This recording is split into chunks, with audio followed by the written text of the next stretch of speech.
காலையில் எழுந்ததுமே பார்த்தீங்கன்னா நம்ம வந்து ஃபஸ்ட்டு ஒரு காஃபி குடிக்காட்டி வந்து டே வந்து ஃபுல்ஃபில்லே ஆகாது இல்லையா? ஸோ வந்து காஃபி குடித்தா ஒரு எனர்ஜி இருக்க மாதிரி நம்மளுக்கு வந்து ஃபீல் ஆகும். பட் என்ன சொல்கிறாங்க அப்படின்னு பார்க்கும்போது ஆஃப்டர்நூன் டைமில் வந்து நம்ம எனர்ஜி வந்து லோவாக இருக்கும்போது ஒரு ஆப்பிள் சாப்பிட்டீங்க அப்படின்னா வந்து எனர்ஜி வந்து இன்னும் ஹையாக இருக்கும் அப்படின்னு சொல்கிறாங்க. ஸோ ஒரு காஃபியை விட வந்து ஆப்பிளுக்கு வந்து நிறைய எனர்ஜி கொடுக்கக்கூடிய சக்தி இருக்குது அப்படின்னு சொல்கிறாங்க. ரொம்பவே இன்ட்ரெஸ்டிங்காக இருக்குது கேட்கும்போதே. ஸோ இதை தொடர்ந்து பார்த்தீங்கன்னா மூலிகையில் இருக்க மெடிசனல் யூஸ் பற்றி சொல்ல வராரு நம்மளோட சித்த மருத்துவர் ராஜமாணிக்கம். இது மூலிகை மருத்துவம்.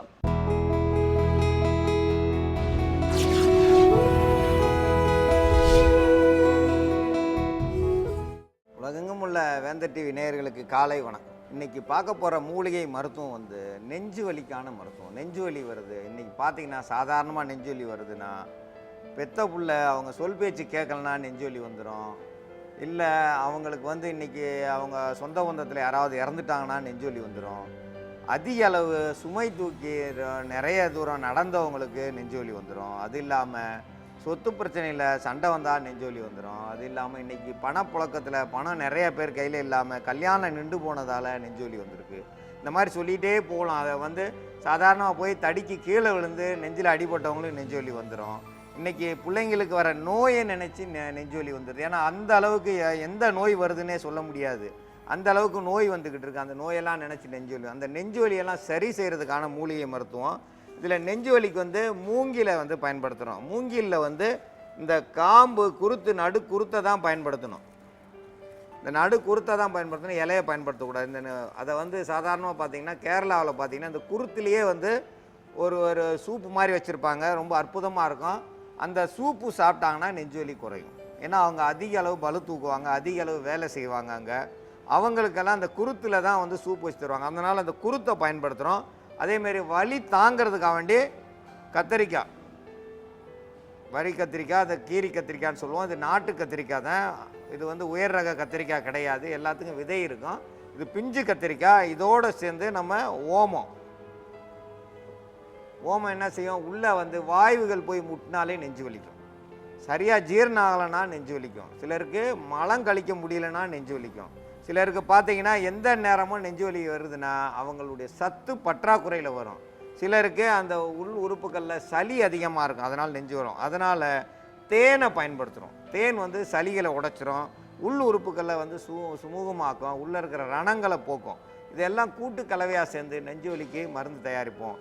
நெஞ்சு வலி சாதாரணமாக யார் யாருக்கு வருது, அதிக அளவு பெண்களுக்கு வரும், வயதானவங்களுக்கு 40 வயசுக்கு மேலே இருக்கிறவங்களுக்கு வரும். இன்றைக்கி பார்த்தீங்கன்னா 12 வயசில் இருக்கிற பசங்களுக்கு நெஞ்சு வலி வருதுன்னா அவங்க புத்தக சுமையை தூக்க முடியாமல் நெஞ்சு வலி வருது. புத்தகத்தை தூக்கிட்டு போகும்போது அந்த அதிக அளவு பலு இருக்குது, நல்ல உணவு இல்லை, அதனால் நெஞ்சு வலி வருது. அவன் சரியான நேரத்தில் சாப்பிட்றது இல்லை, காலை உணவு முழுவதும் யாருமே சாப்பிட்றது கிடையாது. ஏன்னா 7 மணிக்கே அவங்க பள்ளிக்கூடம் போய் ஆகணும், 8 மணிக்கு வகுப்பறையில் இருக்கணும். அதனால் வீட்டில் சமைச்சு கொடுக்க மாட்டாங்க. அப்படியே சமைச்சு கொடுத்தாலும் அந்த காலை நேரத்தில் குழந்தைங்களுக்கு சாப்பிட்டு பழக்கம் இல்லாததால் சாப்பிட மாட்டாங்க. அப்புறம் சாப்பிடாததால் அந்த மத்தியான சாப்பாடு போகும்போது கொஞ்சமாக தான் சாப்பிட முடியும். அப்போ மீண்டும் அந்த புத்தகத்தை சுமக்கும்போது நெஞ்சு வலி வந்துடுது, வயிற்று வலி வந்துடுது, பிள்ளைங்களால் சுமக்க முடியாமல் போயிடுது. வீட்டில் வந்து பேசாமல் படுத்து தூங்கிடுவான். என் பிள்ளைய படிக்கலேன்னு படிக்கலன்னு இல்லை, நல்ல உணவு கொடுக்கலன்னு தான் நாங்கள் சொல்லுவோம். நல்ல உணவு கொடுக்கணும், மலச்சிக்கல் இல்லாமல் பார்த்துக்கணும். இரவு நேரத்தில் தோசை சுடும்போது 2 கரண்டி அளவுக்கு விளக்கெண்ணெய் விட்டு அந்த தோசையை சுட்டு கொடுத்திங்கன்னா மலச்சிக்கலே இருக்காது. மலச்சிக்கல் இல்லைனாலே நெஞ்சு வலிக்காது. நிறைய பேர் வந்து மலச்சிக்கலை சரி செய்யாமல் நெஞ்சொலின்னு போய் ஆஸ்பத்திரியில் படுத்திருப்பாங்க. அங்கே போனதுமே அவங்களுக்கு ஆப்ரேஷன் பண்ணிடுவாங்க. மலச்சிக்கலை வந்து இன்றைக்கி சர்வசாதாரணமாக வந்து 2 ஸ்பூன் விளக்கெண்ணெய் சாப்பிட்டா சரியாக போகும். கடுக்காய் 1 ஸ்பூனை சுடுதண்ணியில் போட்டு குடித்தோம்னா மலச்சிக்கல் போயிடும். 2 கொய்யாப்பழத்தை சாப்பிட்டோம்னா மலச்சிக்கல் சரியாகும். பூம்பழம் 2 வாழைப்பழத்தை சாப்பிட்டோம்னா மலச்சிக்கல் சரியாகும். இதை செய்ய மாட்டாப்புல அப்படியே அடைக்குதுன்னா, மலைக்குடலில் அடைப்பு இருந்தால் நெஞ்சு வலிக்கும். நெஞ்சு வலித்ததுமே ஆஸ்பத்திரிக்கு போனால் வந்த ஆளை விட மாட்டாங்க. அவங்களுக்கு வந்த ஆளை விடணுன்ற அவசியம் கிடையாது, விடவே மாட்டாங்க. உங்களுக்கு இந்த மாதிரி ஆயிரும் அந்த மாதிரி ஆயிரும், அடுத்து நீங்கள் 1 மணி நேரத்தில் இறந்துருவீங்கன்னும் போது எது வந்தாலும் சரி, ஒன்றுமே இல்லை, மலச்சிக்கல் எடுத்துட்டா அவங்களுக்கு வாழ்க்கையில் நெஞ்சு வலியே வராது. மலச்சிக்கல் தான் ஒரு பெரிய காரணம். இதை யாருமே செய்யறது கிடையாது. அந்த மலச்சிக்கல் இல்லாமல் போகணும்.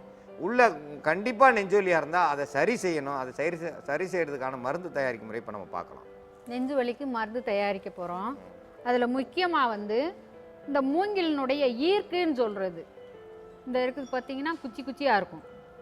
இந்த ஈர்க்கு இலையத்தான் பயன்படுத்தலை நம்ம. அதில் உள்ள அந்த குச்சின்னு சொல்கிறோம்ல, அந்த குச்சியை ஈர்க்கு தான் வந்து இளங்குச்சி. இந்த மாதிரி பொடிசா நறுக்கி வச்சிருக்கிறோம். இது கூட சேர்ந்து ஓமம் இடிச்சுக்கிறேன். ஓமம் யூஸ் பண்ணிக்கிறோம். ரெண்டாவது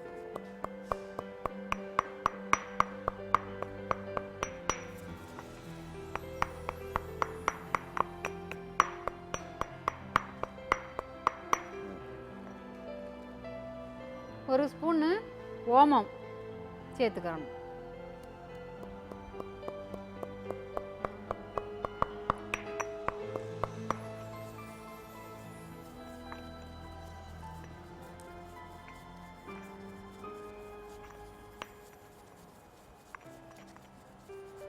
பச்சை கத்தரிக்காயை நல்லா பொடிசா பிஞ்சு, இதை விட இன்னும் பிஞ்சு கத்தரிக்காய் கிடச்சதுனாக்கா ரொம்ப நல்லது.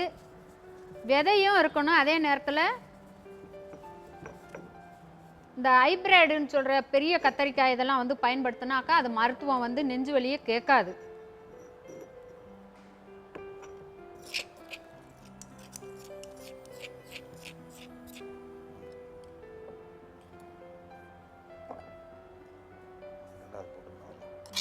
தண்ணியில் கரைச்சி எடுத்துக்கலாம்.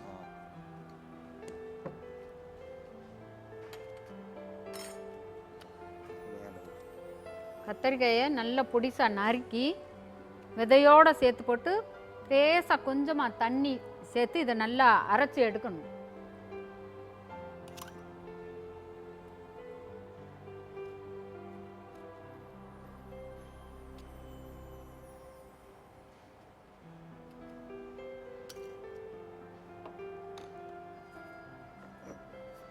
உள்ள போட வேண்டியது நாங்கள்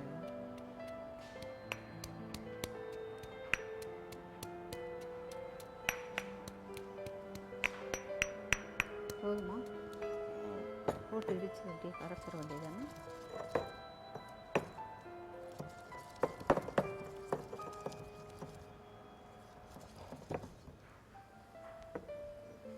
லேசாக கொஞ்சமாக தண்ணி விட்டுக்கணும்.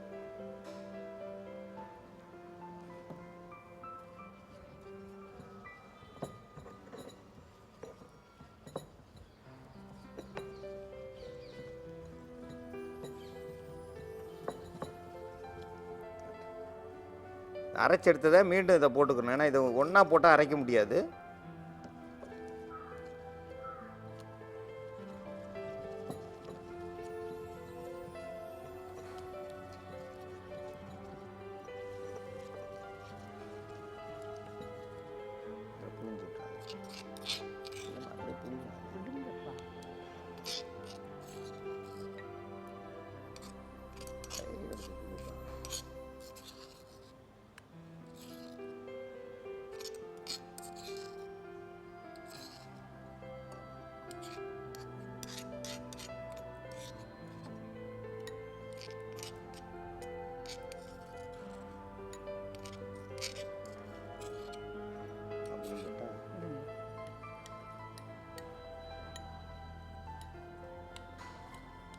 பச்சை கத்தரிக்காய் ஒன்று, இதை வந்து வதக்கெல்லாம் ஒன்றும் செய்யலை. அந்த பச்சை கத்தரிக்காயினுடைய சாறு, ஓமம், மூங்கில், ஈர்க்கு இதெல்லாம் நல்லா மசிச்சு இடித்து கொஞ்சமாக அதில் சாறு வந்து எடுக்கிறோம். நம்ம இதை திப்பியாக இருக்கிறதுனால அப்படியே சாப்பிட முடியாது. இப்போ சாறுக்காக வெள்ளை துணி இருந்தால் துணியில் புழிஞ்சு எடுத்துடலாம்.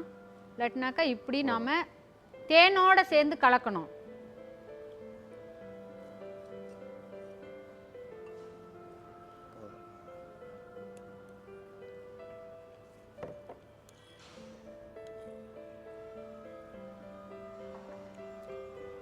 மில்லிகிராம் அளவு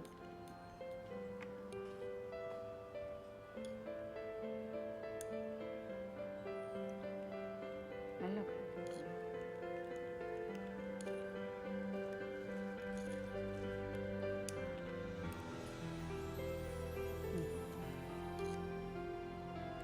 இப்போ வந்து அந்த சாறு தேன் எல்லாம் சம அளவு எல்லாம் சரியாயிடுச்சு. இதை வந்து அப்படியே ஒரு நேரத்துக்கு அப்படியே குடிக்கணும். இதை அப்படியே குடிக்கணும். அப்படியே குடித்தா எப்படியாப்பட்ட நெஞ்சு வலியாக இருந்தாலும் சரியாகும். நெஞ்சு வலின்றவங்களுக்கு இது வந்து சிறந்த மருந்து. நெஞ்சு வலி வந்து சாதாரணமாக பார்த்தீங்கன்னா கல் தூக்குறவங்களுக்கு நெஞ்சு வந்துடும், நிறைய வந்து வலு தூக்குறவங்களுக்கு நெஞ்சு வந்துடும். போய் கிராமப்புறங்களில் அந்த விளையாட்டில் மல்லு கட்டுவாங்க, கபடி விளையாடுவாங்க, அப்போ தவறி விழுந்து அடிபட்டவங்களுக்கு உண்டான நெஞ்சு சரியாயிரும்.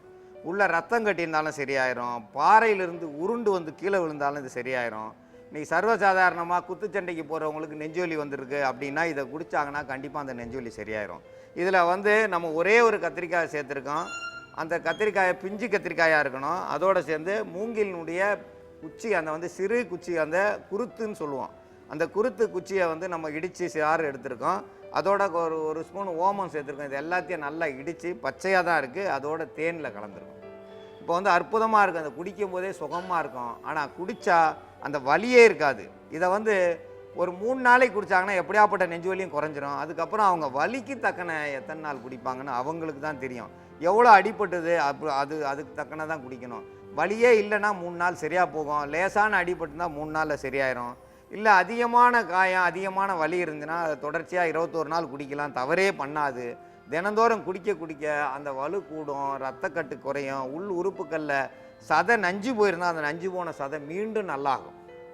சதை நஞ்சு போயிருக்கேன்னு சொல்கிறாங்க. இன்றைக்கி பார்த்தீங்கன்னா உள்ளே இருக்கிற கல்லை கரைக்கிறதுக்கு இன்றைக்கி அந்த லேசர் முறையில் இது பண்ணுறாங்க. அப்போது கல் உள்ளே கரையும் போது அதுக்கு நடுவில் இருக்கிற சதைகள் என்ன ஆகும்? சதைகள் நஞ்சு போனால் தானே அங்கே கரைக்க முடியும். அந்த சதைகள் நஞ்சு போய் கரைக்குமோ அந்த சதைகள் மீண்டும் பழைய நிலைக்கு வரணும்னா இதை சாப்பிட்டாங்கன்னா அந்த சதைகள் மீண்டும் சரியாயிடும். அந்த மாதிரி மருத்துவம் செஞ்சுட்டு வலி எப்பயுமே இருக்கும். உள்ளே கல் கரைஞ்சிருக்கும், ஆனால் அது போன பாதையில் நிறையா வந்து சேதத்தை உண்டு பண்ணியிருக்கோம். அந்த சேதத்தையும் சரி செய்யக்கூடியது, நஞ்சு போயிருக்கிற இடத்த சரி செய்யக்கூடியது.